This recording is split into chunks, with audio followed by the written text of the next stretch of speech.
Boa noite, meu nome é Vitória, sou estudante de História na Universidade Federal de Mato Grosso. Esse seminário ele faz parte na obtenção de notas na disciplina Ocidente e Oriente do Tempo Presente, no qual meu docente é o Cândido Moreira Rodrigues. E eu vou tratar aqui o primeiro capítulo, o capítulo introdutório do livro Orientalismo, o Oriente como Invenção do Ocidente, de Edward Said. Antes de falar do livro, eu quero apresentar um pouco o autor. Edward Said nasceu dia 1º de outubro de 1935, em Jerusalém, na Palestina. Ele foi professor universitário, ele deu aula de literatura na Universidade de Colômbia. Foi um renomado crítico literário e um ativista político, sobretudo relacionado à Palestina e ao Oriente Médio. Ele morreu em 25 de setembro de 2003. Bom, agora falando um pouco sobre a obra, sobre o livro Orientalismo, o Oriente como Invenção do Ocidente. A obra foi publicada em 1978, foi traduzida até agora em 36 línguas, e é curioso que o autor, mesmo depois de muito tempo, ele em vida, ele ficava surpreso, porque já tinha passado muito tempo do lançamento, e ainda assim ele via que a obra dele ainda era muito disseminada, era muito citada, parecia ser muito relevante. Então ele ficava surpreso como que, apesar de tanto tempo, ela ainda era presente, assim. E esse interesse, tanto pela obra quanto pelo conceito do orientalismo, ele se explica principalmente porque, hoje em dia, muitos países do Oriente Médio, eles continuam alimentando os argumentos que Said usou na produção textual dele, principalmente partindo de conflitos internos e guerras. Então, muitas coisas que aconteciam naquela época, os cenários que existiam naquela época, se repetem em cenários que existem hoje. Então, existem muitas coisas que se reproduzem de forma muito semelhante. E, além disso, a obra ela é considerada um dos textos fundadores dos estudos pós-coloniais. O Edward Said, ele foi um dos intelectuais pioneiros dos estudos pós-coloniais, que são estudos que se preocupam em recriar eventos coloniais através de obras com histórias fictícias. Então, são obras que têm como intenção alertar o público, de uma forma subjetiva, quase como uma mensagem subliminar, alertar das ideias colonialistas e as facetas perigosas que ela carrega, como a miscigenação, por exemplo. Entrando mais no livro, o próprio título dele fala sobre o termo orientalismo.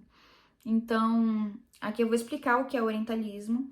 Existem vários conceitos, porque hoje em dia existem vários conceitos por se tratar de um assunto muito disseminado, muito fragmentado, muito amplo, que abrange muita coisa. Ou no primeiro tópico de conceitos, a gente tem os conceitos do próprio dicionário, que são os conceitos mais populares. E nele você já vê que o quão abrangente é, porque ele representa tanto o conjunto de conhecimentos relativo à língua, costume, literatura, a civilização oriental, tanto quanto as expressões de comportamentos e costumes que esses povos carregam, característicos da cultura oriental. Defender a preferência pelos valores políticos também é considerado orientalismo. Gostos pelas coisas orientais é considerado orientalismo. Então aqui a gente vê, existem vários outros conceitos, mas a gente vê quanta coisa abrange o termo orientalismo.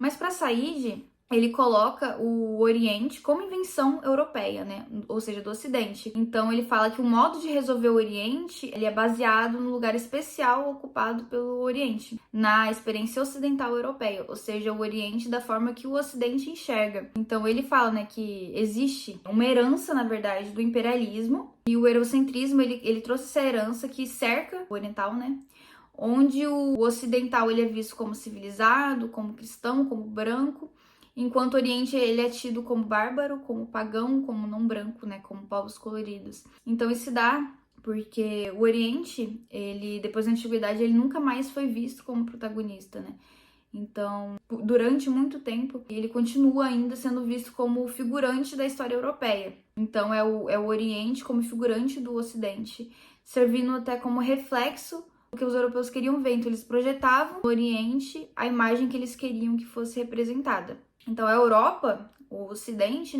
ele criou sua identidade a partir do que se opunha ao Oriente. Ou seja, ele usou o Oriente para projetar tudo aquilo que ele não queria ser.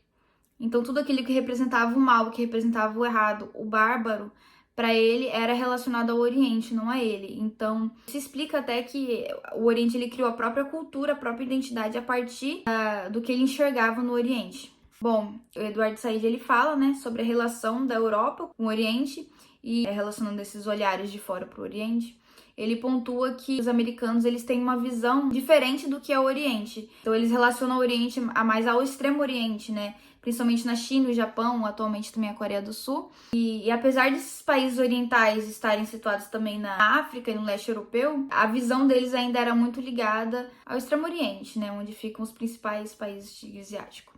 No entanto, essa relação ela mudou desde que o livro foi escrito. Então, o Said ele defendia que o europeu ele tinha uma visão muito mais colonialista em cima do Oriente e o americano, o norte-americano no caso, ele enxergava o orientalismo de uma forma diferente. Ele relacionava o Oriente mais com o Oriente Extremo, né? Para ele representava mais a China, o Japão, do que de fato o Oriente Médio. Para ele, o Oriente Médio não era associado ao que chamava orientalismo. Então, a relação mudou muito desde que o livro foi escrito, né? É perceptível, porque hoje o preconceito vestido no olhar do norte-americano em geral para o Oriente, né? Ele fomenta inúmeros estereótipos, tanto de homem-bomba relacionado ao idioma, às vestimentas, aos costumes. É muito estereotipado, tem muito preconceito velado na visão do norte-americano para o Oriente. Então mudou bastante desde que o Said escreveu. Entrando no que o Said considera orientalismo, não existe só um termo, né? Ele mesmo defende que é um termo que é muito amplo, que é muito difundido. Então ele traz pra gente no texto introdutório 3 tipos de orientalismo que são interligados de uma forma ou outra, que é o orientalismo acadêmico, o Oriente versus o Ocidente e o discurso ocidental. Eu nomeei assim. O primeiro, que é o orientalismo acadêmico, o Said ele defende, né, que qualquer profissional que trabalhe e discorra sobre o Oriente, ele é considerado orientalista e seu material, ele produz o orientalismo. Então, esse é o orientalismo acadêmico. Inclusive, ele fala que por muitos escritores aderirem ao termo orientalismo, né, eles aderem porque é um termo muito amplo, justamente, porque pode representar muita coisa, então é um termo confortável de você usar. E também ele pode ser usado com uma conotação mais arrogante, remetendo ao colonialismo europeu. Então ele diz que no mundo acadêmico o orientalismo ele vai perpetuar porque ele é muito importante, ele é muito cômodo para os estudiosos que usam esse termo. O segundo é o Oriente versus o Ocidente, né? Então nesse conceito o Said ele traz o orientalismo como fruto de comparação do Oriente com o Ocidente. Então com esse conceito, diversos escritores de diversas áreas eles passam a usar a distinção básica dos dois como base para elaborar teorias a respeito do Oriente. Então, eles usam a comparação para justificar as teorias que eles criam sobre os povos, sobre a cultura, sobre a política relacionada a esses povos, né, e etc.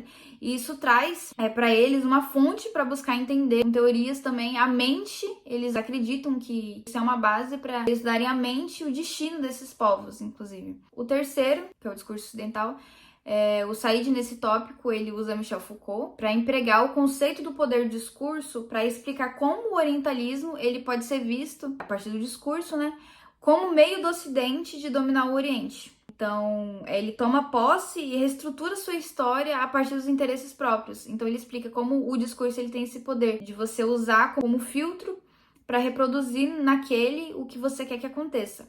Então, tendo em vista essa análise, né, ele diz que sem ter essa análise como base, ele justifica que é impossível a gente entender como a cultura europeia consegue produzir um discurso sobre o Oriente. Então, ele ressalta que o Oriente em si não é meramente ilustrativo, ele ressalta isso várias vezes durante o texto, não é ilustrativo ou simplesmente criado no imaginário do Ocidente, mas sim uma entidade geográfica e cultural com terminologias criadas pelo homem, né? Então, tanto o Ocidente criou o Oriente, como o Oriente criou o Ocidente. Então, eles se apoiam, eles se refletem um no outro. E o orientalismo, por sua vez, ele não é meramente uma fantasia criada pela Europa ou pelo Ocidente, né? Para descrever o Oriente. O Said, ele defende que, na verdade, o orientalismo, ele foi criado para servir a rede teórica e filtro para explicar o Oriente a partir da consciência ocidental.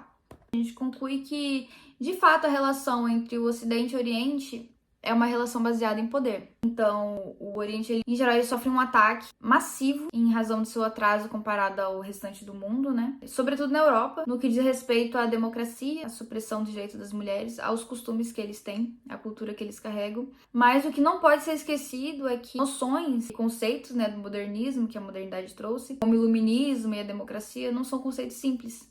Todos eles tiveram passagem no tempo, tiveram uma estrada, um desenvolvimento que eles passaram por várias etapas na Europa. Então foi uma construção demorada que aconteceu. E no Oriente Médio não teve essa construção. Então a gente, como dito, ocidentais, né, a gente tem que ter mais senso de autoridade ao olhar para essa região, entender que são situações diferentes, são realidades diferentes, existe uma história diferente, né, uma passagem diferente no tempo nessas duas regiões, e a gente tem que evitar reproduzir ao máximo conceitos anacrônicos relacionados a eles. Bom, foi isso, foi breve, mas minha apresentação foi essa. Eu espero que tenham gostado, e é isso, obrigada.